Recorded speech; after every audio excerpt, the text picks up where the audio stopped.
Seches Bava Kamma discusses the concept of Shinui Koine and Yush Koine. That's if somebody steals an object, he has to return it. If he did a Shinui, or if there was Yush, he could potentially be Koine. It now belongs to him. Still has to return it, but he no longer has to return the object itself. The object now belongs to him. It's enough if he just returns its value, if he pays for it. That's when there's a kinyan, when it becomes his. The question is, when does it become his? So Shinoi, if he changed it, he changed the nature of it. There, everybody agrees he's kaineh. And the Gemara quotes Rabbu, says that it's actually a pasuk. It's a halacha dairaisa, and we see it in a pasuk and in two mishnayos. The pasuk it says, "V'heshev ezgzeil asher gazal." He should return the stolen object that he stole. That extra phrase, stolen object that he stole, is to say he only has to return the thing itself if it still exists. If it was changed and it's no longer halachically considered the same object, he doesn't have to return it, he just has to return the value. The brises are, when it says hagayzel eitzim, somebody steals wood and turns it into kalim, or if he steals wool and turns it into clothing, then he has to pay at the time, the valuation at the time that he stole it, meaning he has to pay for raw wood and raw wool. He doesn't have to pay the objects that he made it into. Second, you see again, he's only giving the money. The second source is actually talking about Reishis Hageiz. That's if somebody, when he shears his sheep, is supposed to give it to a kohen. At that point, if he doesn't give it to the kohen can come and grab it. If he grabs it, the kohen gets to keep it because it doesn't belong to the owner. He has to give it to the kohen. If, however, he dyed the wool, he did a change to it, he colored it. Now, if a kohen comes and grabs it, he doesn't get to hold on to it, and no kohen can take him to court, so he ends up being able to keep it. He halachically is over not having given the Reishis Hageiz, but no one can take it from him because it's not the same object anymore. You can no longer say that it belongs to the kohen, and no kohen can come and claim and take him to court and say you owe it to me because he doesn't have to give it to him. He can give it to any other kohen. So there you see the concept of Shinui kohen as well. Now the question is Yish. What if the person from whom the object was originally stolen gives up hope in ever getting it back? What's the halacha? So Rabbah says that the thief is kaineh, and again he has to return only the value, not the object itself. But Rabbah says he's not sure if it's a deraisa or if it's a derabanan. Deraisa would be that it's the same as an aveda, a lost object. If somebody loses an object and he's miyayish from it, then it means he gives up hope of ever being able to get the object back again. So whoever finds it belongs to him, and he doesn't have to return it because he didn't steal it. It was just lost. So do we say that a stolen object and a lost object are the same? If the original owner is meyayish, then it belongs to the person who's holding it now. Then it would be a deraisa. Or perhaps they would say, no, that's a very big difference. A stolen object, the person who found it got it beheter. It was permitted for him. However, the one who stole it, it came to his possession with Isser. And therefore, you can't learn from Aveda. It will be just the Rabbanan, that the Rabbanan said you don't have to return the object itself if you did a Shinui to it, and that's because the Rabbanan wanted to make it easy for people to return things. Otherwise, people wouldn't return it at all. To make it easier, they said, okay, if you changed it, you don't have to return it itself, you could just give the money back. So that's Rabbah's opinion. Again, Rabbah says he is kaineh with Yish. However, he's mesupik if it's a derabanan or if it's a dairaisa. Now, Rav Yosef disagrees completely. Rav Yosef says Yish is not kaina, not dairaisa, and not derabanan. Even though the owner is miyayish, you still have to return the original object. The Gemara now begins with proofs. So the first proof is brought by Rav Yosef. So you have a brisa that says that if somebody stole chametz and then Pesach arrived, it became valueless. So the brisa says he could still return the chametz. He takes the challah, let's say, and he returns it to the guy, and he says, "Here's what I stole. This is yours. I'm giving it back." He can't say, "No, when you stole it was worth money, and now it's worth nothing," because he could say, "This is the actual object itself." So the question is, the original owner is certainly miyayish. Once Pesach comes, he knows his challah is not worth anything. It's certainly miyayish from getting it back. According to you, Rabba, it should be yish, and therefore it should be kaineh. How could he say since he's kaineh?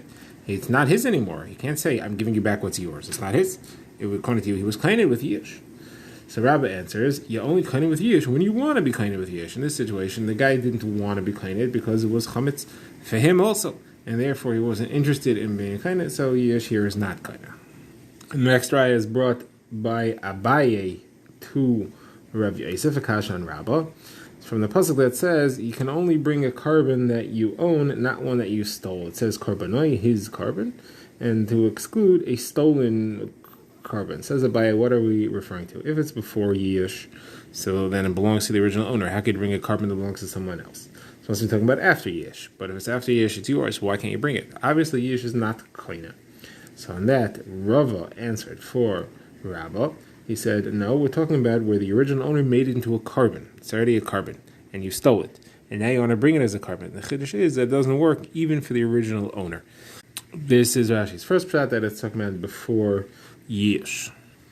Now, Rava brings a proof of this, what it's referring to, from Allah about a zav. A zav is metame, something that he sits on, only something which belongs to him. From the Torah says mishkavoi, and not something that he stole. So you could ask the same question there. What are we referring to? Did he steal wool and make it into a cushion? If so, shina is kaina, so it belongs to the person who stole it. So it is metame tumas zav. So it must be referring to that he stole an already made cushion. So you're also referring to where he stole an already made carbon. Next, the Abai asks Akasha to Rav Yosef, a proof that Yish is a kaina, and it's talking about leather that's being worked, it's being tanned. So the Brisa says, if the original owner is tanning it himself, he's not a professional tanner, he's doing it himself, and then in the middle of the process he decides, okay, it's finished, it's enough. So the halacha is that tuma can only be chal on something which is complete. Something which is being worked on is not ready to be makabel tuma yet. This thing, the owner who's working on it, decided that it's finished, so it's complete now, it's right to be makabel tuma. However, if he is a professional and he decides it's finished halfway through, then it's not right to be makabel tuma yet, because now he's saying he's finished, but then tomorrow he's going to decide he wants to sell it, and the person who buys it is going to say, no, I want to finish the job. So it's not really finished. Because it's for sale, it's not really finished because someone else may continue the process on further. Okay, that's all talking about where it's not a stolen object. And what happens if it belongs to a thief? That is, a thief stole it, and he has in mind that it's finished. So that should depend on if it's his or not.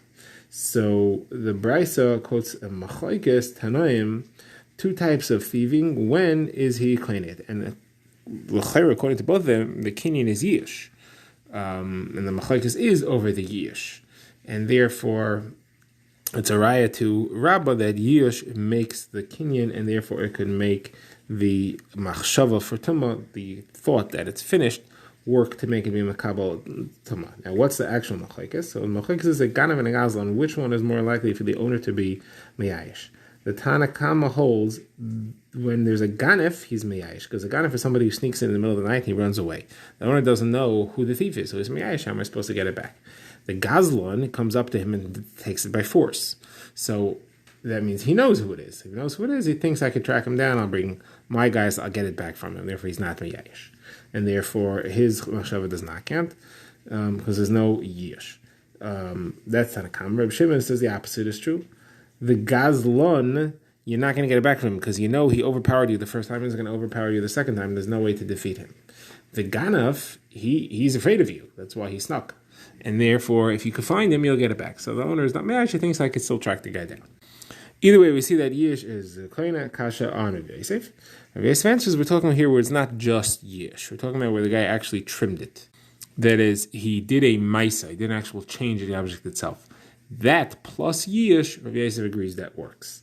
And it depends, you need the Yish for the trimming to work. However, if it would just be Yish, that would not be Koinet. So that the Gemara asks the Kasha, Rabba Bar Rav Hanan asks that the Brisa there in Masachas Kalim includes an itzvah, includes even if he was making it into a table out of leather of some sort. And that table, we know that the halacha is it doesn't have to be trimmed. The Gemara brings a Mishnah that says everything is only be makabel tuma when there is no work left to be done, except for a table, except for an itzvah, because there that final step you don't have to do. So how then could you say that the trimming here is what makes the difference? You don't have to trim, at least for an itzvah. So the Gemara says this question was a kasha that Rabbi had on Rav Yosef for 22 years, and he didn't answer until Rav Yosef became Rosh Hashiva, and he answered as follows. He said, this works like a Shini Hashem. Shini Hashem is the same as a Shini Maisa. We all agree that Shini Hashem works. And by making it into the actual table, you turn it, it's a Shini Hashem, and therefore it works. It used to be called a Mishcha, now it's called an Avarzin, different name. So that the Gemara asks, but there are other situations where there's a Shinui Hashem, and yet it's not Kaina. The example the Gemara brings is a Shura. Shura is a beam of wood, and if you build it into a house, it shouldn't be called a beam of wood anymore. It should be called a house now. So if somebody steals, or at least a roof, if it's part of the roof, we have a mission that says, if somebody steals a beam, if he steals a marish, which is a beam, and he builds it into the house, then he can pay the value and not the beam, because Takanas Hashavim, we want to make it easy for him to return. That implies Takanas Hashavim is the only reason, but otherwise he would have to return the beam itself because it did not change, it doesn't have a Shini Hashem. So Rav Yosef answer to that, no, a marish is still called a marish even if it's built into a house. The name stays with it. The Gemara proves that by quoting a brisa that explains the words of a pasuk about the Beis Hamikdash in the Nevuah of the Navi Cheskel. It says, Tzlos habayis, the ribs of the house, these are the malatitin, these are the frames of the windows, and then ubim, these are merishos, these are the beams. So you see, even though it's built into the Beis Hamikdash, it still maintains the name of being the beam, being the marish. Second answer the Gemara gives is Rabbi Zera, who says that the beam, if you'll take it out of the house, will still be called a beam. And therefore, since it can go back to being just a beam, even though the wall's part of the house, you'll just call it the roof. But it can come out and then go back to be calling a beam, therefore it still has the name. It's not called a real Shini Hashem. However, the sheet which you spread over the table, the frame, to make the actual table will never go back to being that. It'll always be a different name.